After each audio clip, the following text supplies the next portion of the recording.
Guys, ngayon ang lulutuin namin ay mixed vegetable with quail eggs. Yan, ang una ay papainitan muna namin ang talyasi kasi marami yan to kaya talyasi po. Pag mainit na, lalagyan na siya ng mantika. Yan. Tapos lalagyan natin siya ng butter. Yan guys. Ayan, saulo tayo ng konti. Ayan na. Tapos, lalagyan po namin ng sibuyas. O kanyang.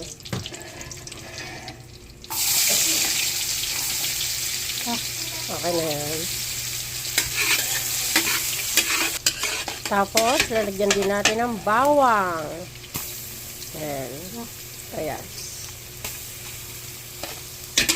Gisa-gisa, gisain mabuti para masarap po at iwas panis.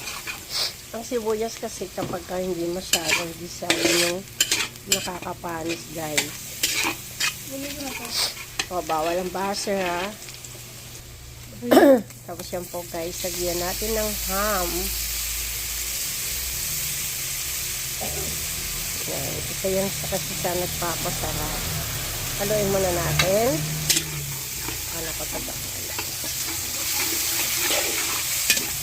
Tapos, lagyan natin ng atay balon-balonan.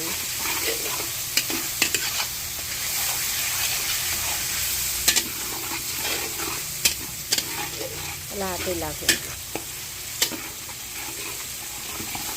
Ayan. Yung atay balon-balonan po na ito, yung atay balon-balonan ng manok. Okay na ito.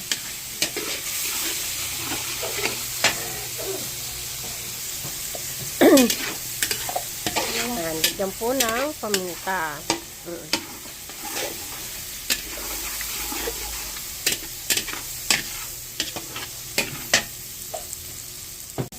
Ayan. Haluin lang natin sila ng haluin hanggang sa pag-isang mabuti. Guys, be sure na talagang nag-isa natin silang mabuti para masarap na masarap. Kasi hindi po kami nagbe-betchy. Hindi rin nag-magic sarap. Kaya yung lasa talaga ng pagkain namin nasa mga sakop. Yan. Lagyan natin ng cream of mushroom. Yan. Lagyan natin ng cream of mushroom. Yan. Haluin pong mabuti.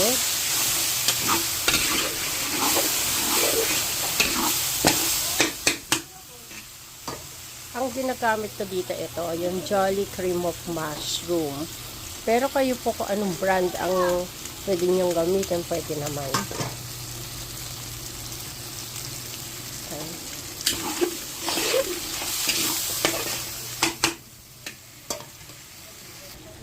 Ayan, nilalagyan ko din ng Nestle Cream. Ayan. All-purpose. Ayan guys, nilagyan ko na rin ng all-purpose cream. Kahit anong brand ang gamitin nyo, pero siyempre ako kasi, ang ginagamit ko talaga ay itong all-purpose cream na to.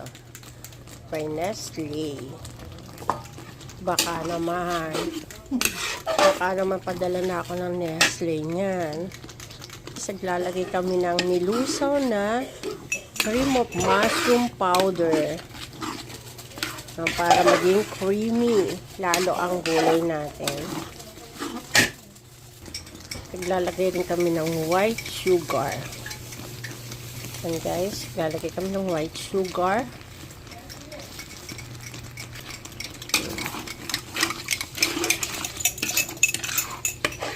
Ayan. Mabuti yung mga cream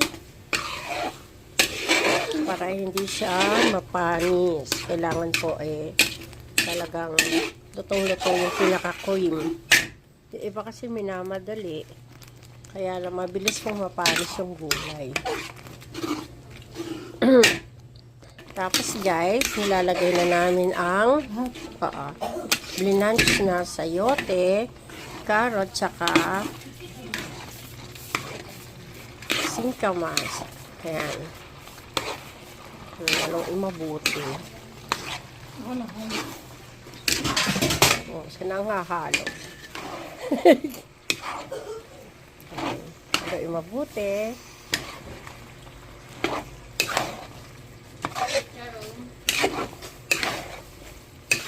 Baka may tubig din nalagay sa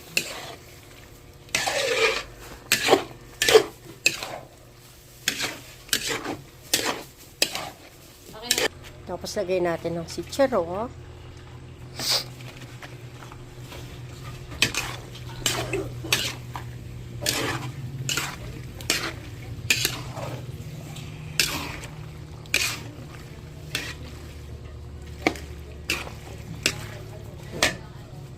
Ayan, sitsaro.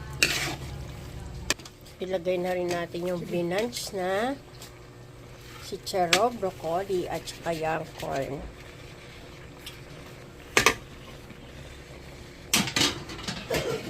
Haluin.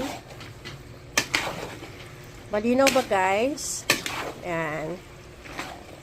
Pag natutunan nyo po lahat to, pwede na rin kayo mag-cater.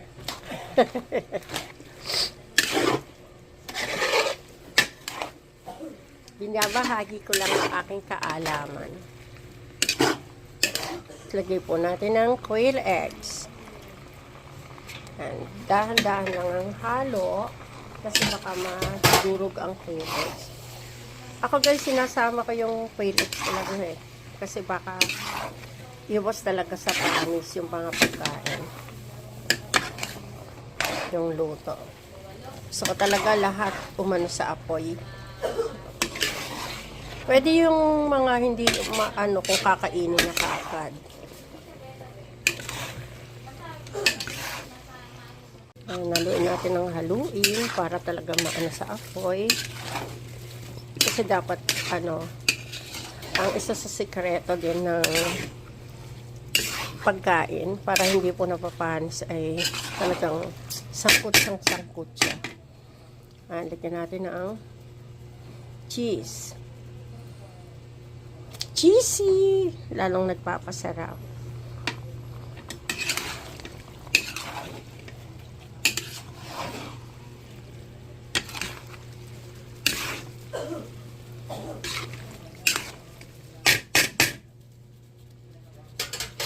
Sarap. Napakasarap. Sobrang yummy po niyan.